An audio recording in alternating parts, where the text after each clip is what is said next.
پس پکارو ان کو، فَلْيَسْتَجِيبُوا لَكُمْ، پس چاہیے کہ جواب دیں تمہیں، یہی چیلنج کرو للڑوں کو، ان سب بے ایمانوں کو یہی چیلنج کرو۔ اگر تمہارا عقیدہ ہے کہ محمد مصطفیٰ اپنی قبر میں زندہ ہیں اور ہاتھ بھی نکالتے ہیں اور ابا جی کو آوازیں بھی آتی ہیں اور دادا جی کو بابا بھی ملتا ہے، تو پھر آؤ فَادْعُوهُمْ فَلْيَسْتَجِيبُوا لَكُمْ، پھر پاکستان لڑنے کی ضرورت نہیں، آؤ پیغمبر کی قبر پہ چلیں اور وہاں جا کے فَادْعُوهُمْ پکار، فَلْيَسْتَجِيبُوا لَكُمْ کہ یا رسول اللہ ہمارا جھگڑا پڑ گیا ہے، یہ کہتے ہیں دنیاوی حیات، یہ مہندی مشرک ہیں، اور یہ کہتے ہیں پھر زندہ اور سنتے ہیں، ہم کہتے ہیں نہیں سنتے۔ اگر آپ سنتے ہیں تو فَلْيَسْتَجِيبُوا لَكُمْ جواب دیں، اس لیے للڑوں کو کہو جب پیغمبر زندہ موجود ہے تو اب مناظرے شناظرے کرنے والے ہی کافر ہے، کیونکہ فَلَا وَرَبِّكَ لَا يُؤْمِنُونَ حَتَّى يُحَكِّمُوكَ فِي مَا شَجَرَ بَيْنَهُمْ، پیغمبر زندہ موجود ہو تو فیصلہ نبی سے کروانا ہوگا، چل مدینے پیغمبر سے فیصلہ کروا، نہیں تو فَلَا وَرَبِّكَ لَا يُؤْمِنُونَ۔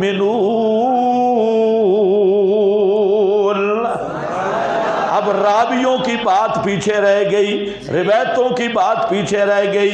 اگر محمد مصطفیٰ زندہ ہیں پھر چل پیغمبر کے روزے پر، فَادْعُوهُمْ فَلْيَسْتَجِيبُوا لَكُمْ۔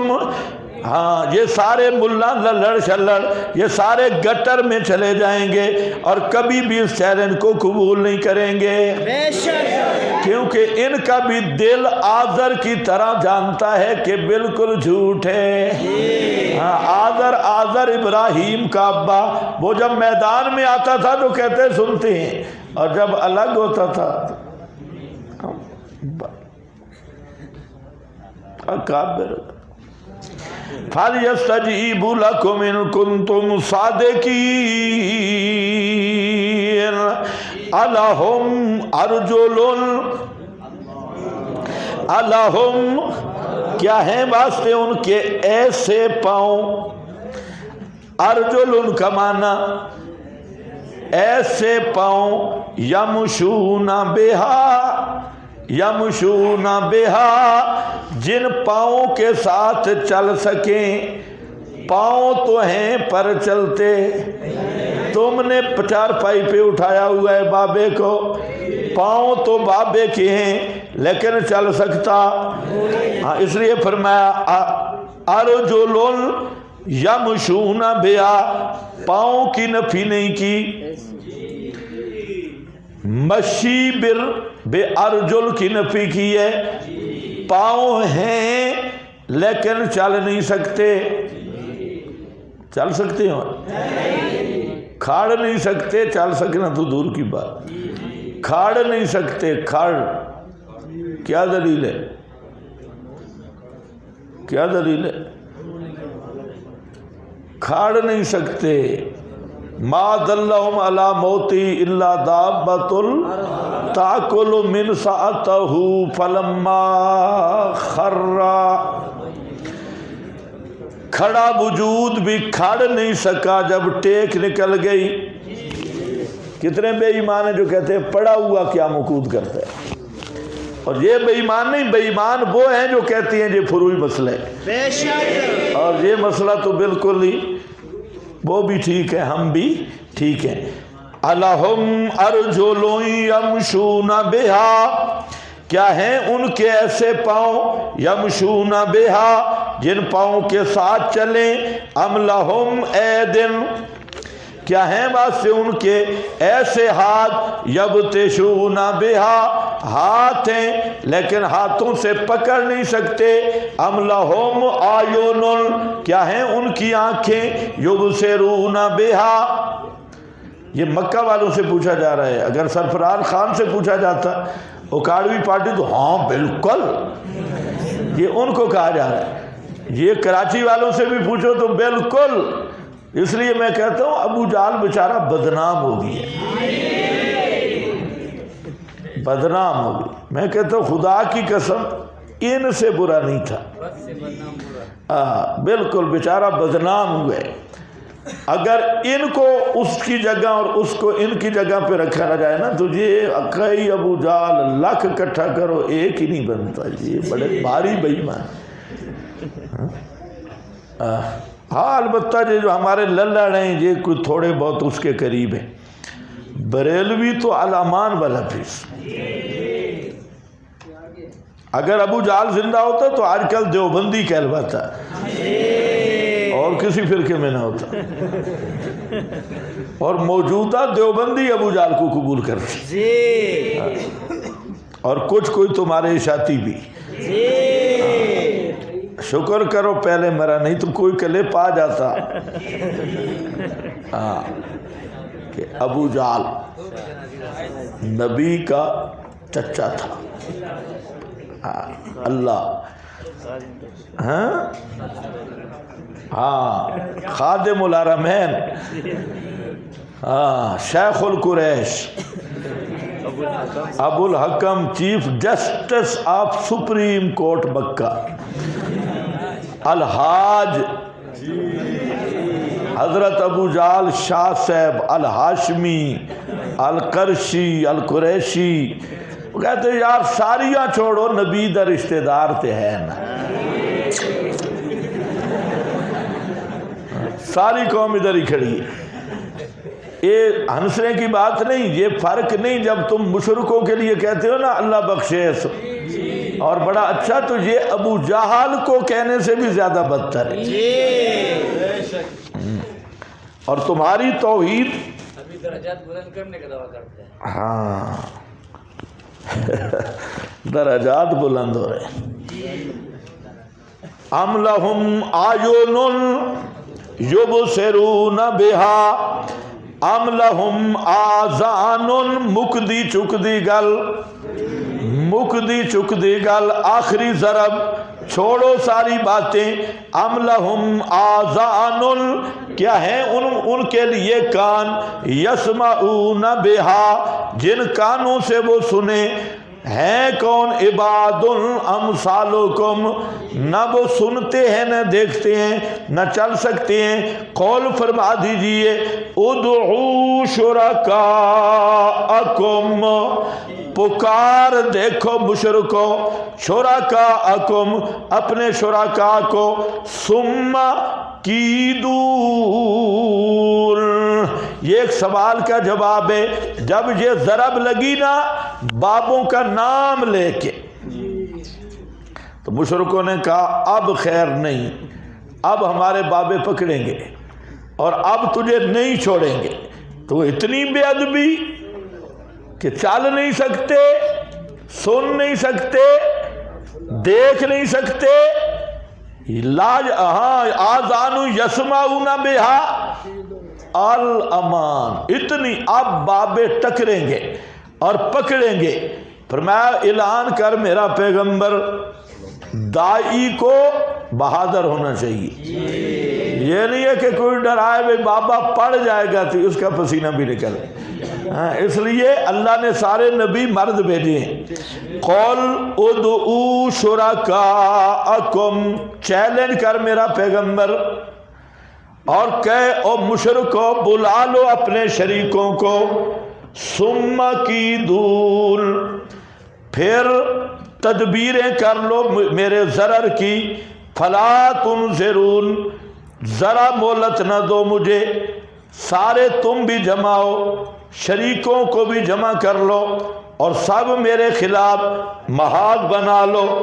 بے شک ان ولیہ، بے شک میرا مشکل کشا، میرا حاجت روا، میرا پالنہار، اللہ الذی نزل الکتاب، اللہ الذی نزل الکتاب، بے شک میرا مشکل کشا میرا حاجت روا، میرا بدھی چھٹی دا مالک وہ اللہ ہے، اللہ ہی ہے۔ کون؟ اللہ جس نے نازل کی کتاب، اور جس کتاب میں آیا ام لہم آذان یسمعون بہا۔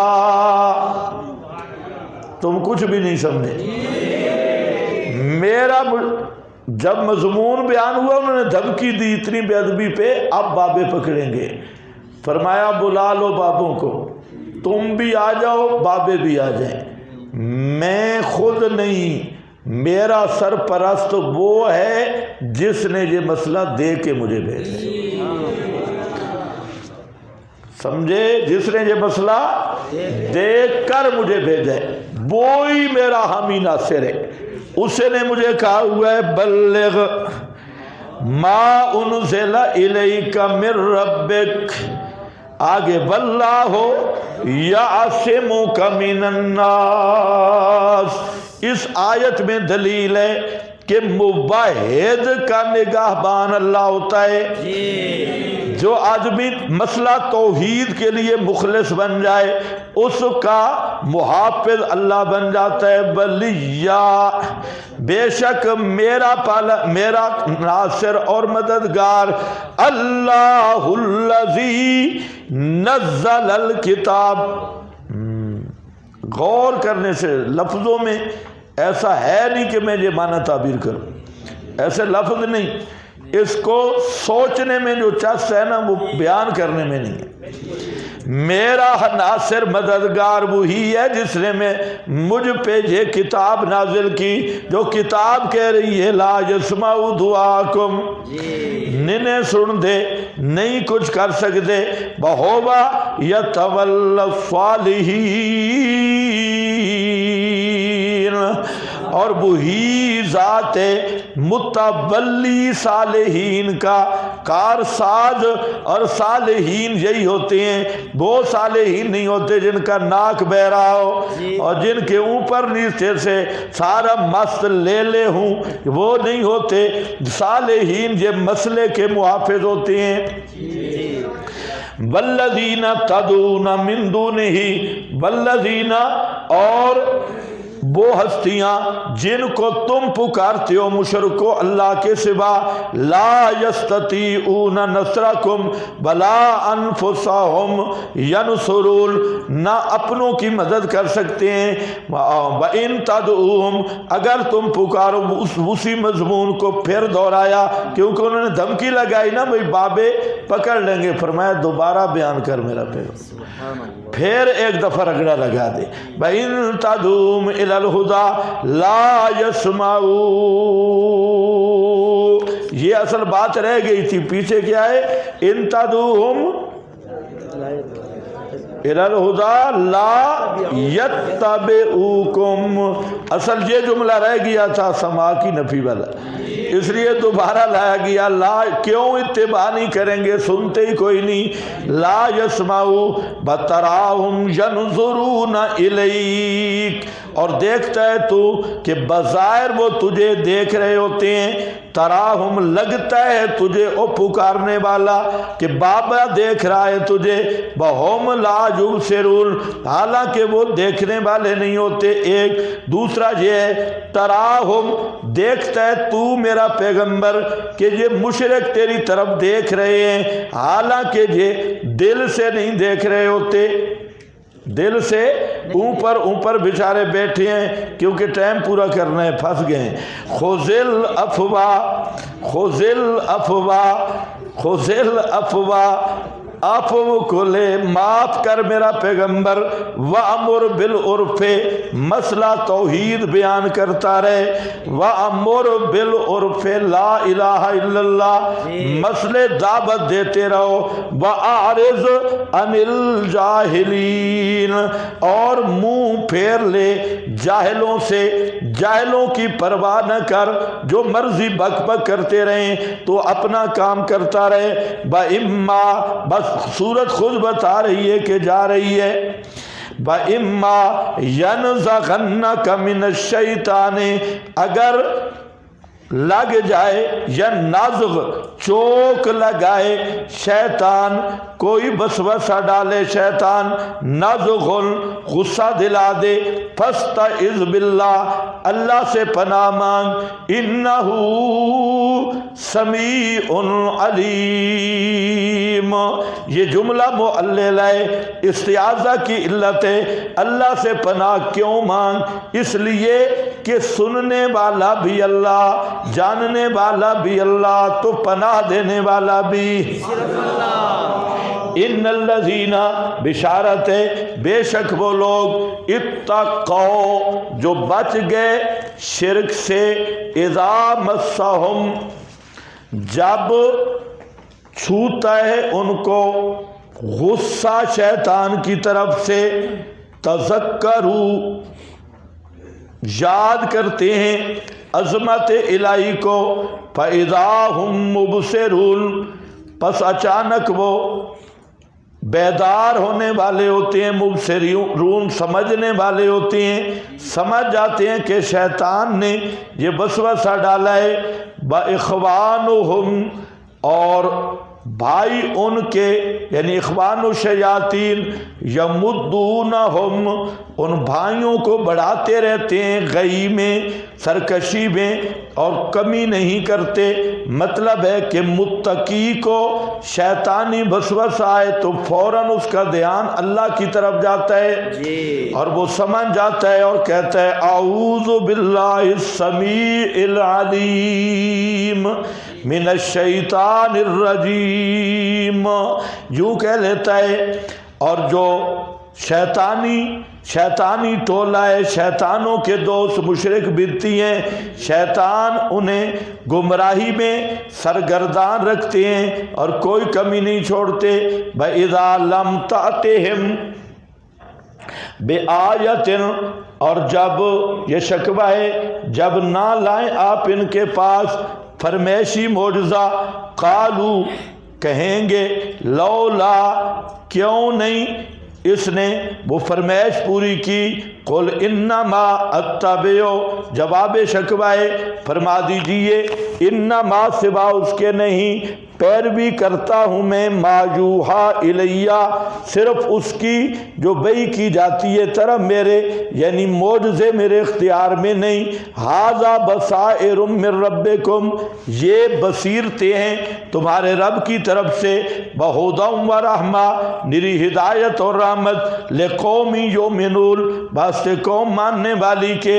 وَإِذَا قُرِئَ الْقُرْآنُ اور جب پڑھا جائے قرآن، یہ شرک سے بچنے کے لیے ترغیب الی القرآن ہے، اور جب پڑھا جائے قرآن فَاسْتَمِعُوا لَهُ تو غور سے سنو اس کو، وَأَنصِتُوا اور خاموش رہو، لَعَلَّكُمْ اس امید کے ساتھ کہ تم پہ رحم کیا جائے۔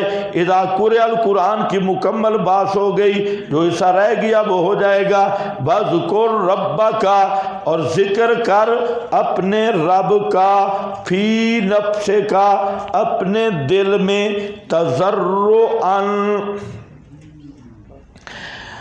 اخلاص اور زاری کے ساتھ، تضرعاً معنی کو ذہن میں رکھ کے، معنی کو ذہن میں رکھ کے، تضرع اور زاری کے ساتھ۔ جب سبحان اللہ کہنا تو تیرے دل میں معنی بھی ہو کہ کیا کہہ رہا، الحمدللہ کہہ معنی بھی ہو، اور استحضار بھی ہو۔ استحضار یہ نہیں ہے کہ تسبیح پھر رہی ہے گپیں بھی پھر رہی ہیں، آج کل یہ رواجی ذکر ہے۔ تو ذکر قلبی یہ ہوتا ہے کہ دل میں اللہ کی عظمت کا استحضار رکھ کے پھر پڑھنا سبحان اللہ، تو پھر دل میں ٹھنڈک پہنچتی ہے۔ سمجھ گئے کہ نہیں؟ تو ذکر مطلوب ہے،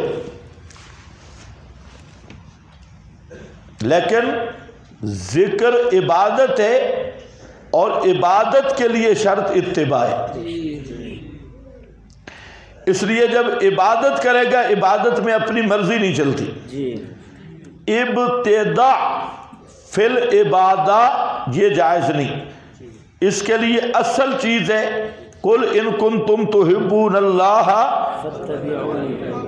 تحبون اللہ کیا ہے؟ وہ امور جو رضائے الہی یعنی عبادت پہ مبنی، تو اس کے لیے شرط ہے فاتبعون، میری اتباع۔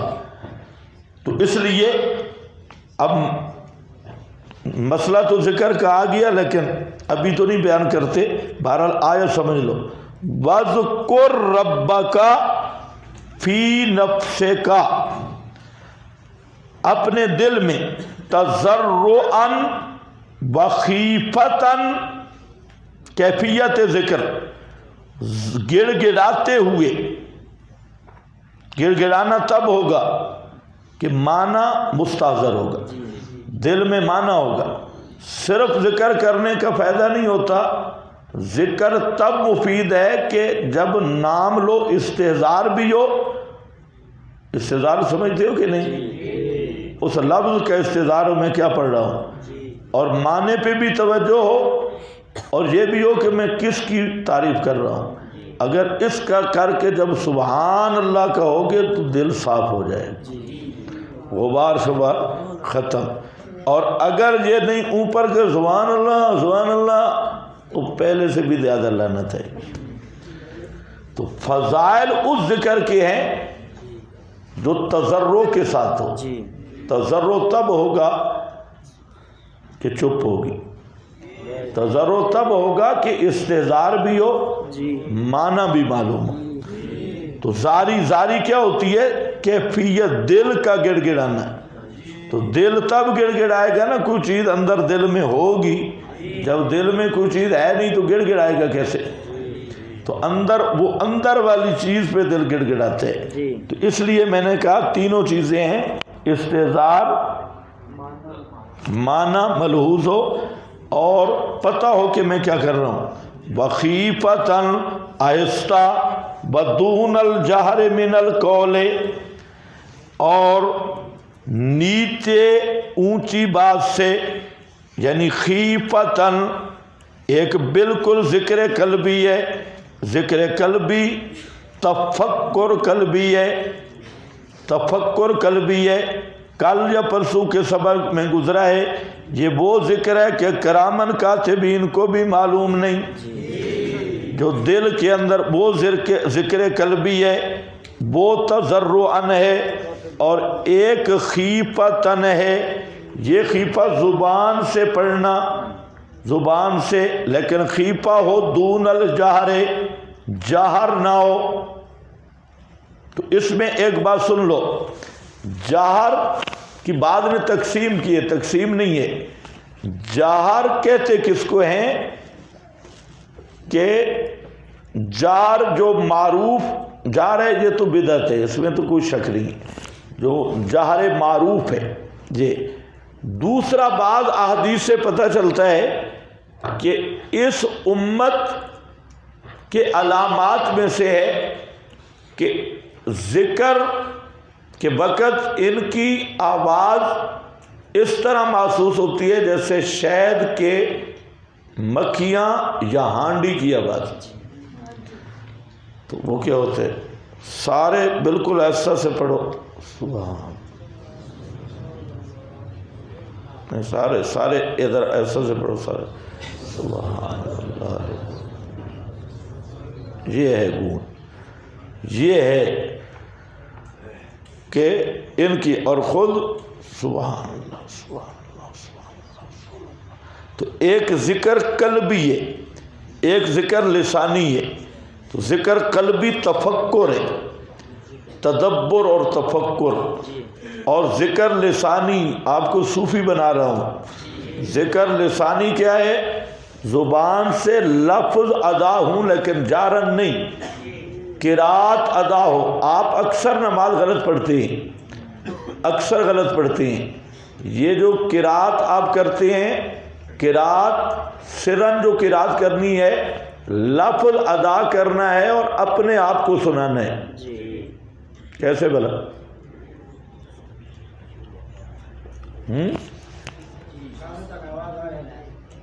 اپنے آپ کو سناؤ، لیکن تم تو زبان نہیں پڑھتے تو یہ قرات نہیں ہوگی. قرات تب ہوگی کہ وہ حروف زبان سے نکلیں، اور جب نکلیں گے تو خود کم از کم سنے گا. اور اس سے یہ ہے خیفہ، اور جہر یہ ہے کہ دوسرا آدمی سنے. پھر اس میں آگے جار مفرط ہے، فلانا ہے فلانا، تو جتنا جہر میں آگے جاؤ گے اتنے زیادہ درجے کے بدعتی بنو گے، تو وہ بدعت کے درجات ہے. تو دو ذکر جو ہیں، سب سے بڑا ذکر ہے ذکر قلبی.